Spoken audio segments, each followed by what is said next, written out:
اختي وهي بتفتش جيب جوزها اكتشفت حاجه في جيبه وكانت شاكه في الامر وبعدين اتاكدت انها كذا. السؤال هي توجه ام ماذا؟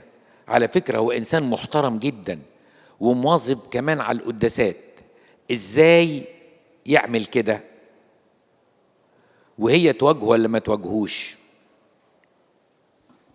افضل ما تواجهوش. هو الستات هتواجه الستات لما بعد عنكم يبقى في كده ترمومتر بيعلى للاحمر ما بتعرفش تمسك نفسها. لو جبنا لها 3 رهبان و2 اساقفه و7 كهنه قلنا لها ما تواجهوش هتواجهه. وبعدين السؤال ده ممكن يكون بقاله اسبوع انا واجهته وخلاص، يعني ممكن يكون انا هفترض انها حكيمه جدا وما واجهتوش لغايه دلوقتي. ليه بقول افضل انها ما تواجهوش؟ عشان نقع في مشكله اخطر. ممكن يعالج الغلط بغلط اكتر عشان يفضل محافظ على صورته وكرامته قدامها فيكذب ويقول دي ما كانتش بتاعتي. وصدقيني انت ازاي تشكي فيا كده؟ تحت واحد صاحبي كان مزنوق وخاف كان عنده لجنه فحطها في جيبي عشان ما يتمسكش اي كلام بقى. ما انا حافظ الرجاله برضه عشان اقول كلمه حقيقة، عارف الستات وحافظ الرجاله. فممكن جدا يقع في خطيه الكذب وساعتها ما هتبقيش عارفه اصدقه ولا ما صدقوش. هيبقى جواكي صوت عاوز يصدقه عشان تسكيب، وهيفضل جواكي صوت شك.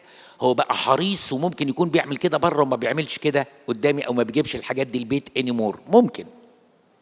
علشان كده لو هنواجه بنسأل نفسنا السؤال مين أصلح إنسان يواجه؟ مين أصلح إنسان يواجه؟ أنا شايف إن أنا أأتمن الكهنة أوي، أأتمن الكهنة. يعني أنت بتقولي إن هو بيصلي وإلى آخره، قولي الأب اعترافه أنا بفتش بحط الحاجة في الغسيل وأنا بفتش لقيت حاجة وعرفت إنها كذا. ممكن جدا يكون هو قايل لأب اعترافه يقول له أنا بعمل كذا ومش عارف أعمل إيه ومش عارف أتحرر من العادة دي. على الأقل اطمنا إن في حد عارف وهو أب اعترافه. وإن كان أب اعترافه حتى لو عارف مش هيقول لك إنه عارف، بس هتحسي من إجابته طب خلاص بس خديها بسيطة وسيبك من الموضوع ده، سيبك من الموضوع ده. ساعتها اعرفي إن أبونا عارف وبيعالج بطريقته هو. دي نمرة طريقة. نمرة 2 إنه ممكن أبونا يقول له مراتك امرأة فاضلة وما حبتش تحرجك لأن في احتمال إنك أنت تكذب فجت وقالت لي، فما لو أنت حتى ما كنتش قايل لي قبل كده دي فرصة ذهبية إنك تقدم توبة وتطلب مساعدة. فأنا شايف بلاش أنت تواجهيه لأنه ممكن يكذب ومش عاوز صورته تتهز قدامك.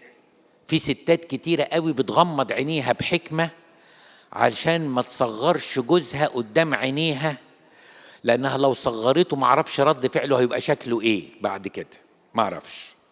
فأنا لازلت بقول أفضل إن حد غيرك يواجهه مش أنت. ومدام هو بتقولي إنسان ليه علاقة بالأسرار يعني أكيد ليه أب اعتراف، فيبقى أب الاعتراف هنا أنا أفضل من إن هو يعني